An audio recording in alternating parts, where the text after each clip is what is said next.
Good morning everybody. I'm doctor IHRK, psychiatrist, Vijayawada. నమస్తే. మరి మనకు సమాజంలో ఇప్పటికీ గ్రామీణ ప్రాంతాల్లో కానీ, కొన్ని అన్ఎడ్యుకేటెడ్ సెక్టార్స్లో కానీ, కొన్ని ఎడ్యుకేటెడ్ సెక్టార్స్లో కానీ అనేక మూఢనమ్మకాలు ఉన్నాయి. వాటిల్లో చిన్న ఉదాహరణ చేతబడి, చిల్లంగి, బాణామతి అనే మంత్రాలు, శక్తులు, క్షుద్ర శక్తులు ఉన్నాయి.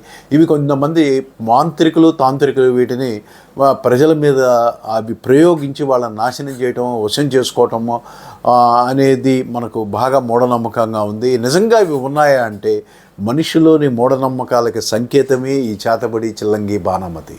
నిజంగా బాహ్య ప్రపంచంలో ఎలాంటివి లేవు.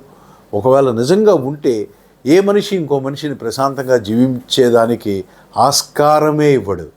ఎందుకంటే మనిషిలో అసూయ అనేది సహజం. కాబట్టి ఇలాంటివి కానీ ఎగ్జిస్ట్ అయితే మానవాళి ఇలా ప్రశాంతంగా, హ్యాపీగా, ఆనందంగా జీవించే అవకాశం లేదు. అలాంటివి మీ మనసులో ఉంటే పూర్తిగా తుడిచిపెట్టేయండి. ఇవి మూఢనమ్మకాలు, క్షుద్ర విద్యలు లేవు. మన మనసులోని భయమే, అనుమానమే, మూఢనమ్మకమే అవి ఉన్నాయి అనుకోవటానికి సంకేతం. Thank you. నమస్తే.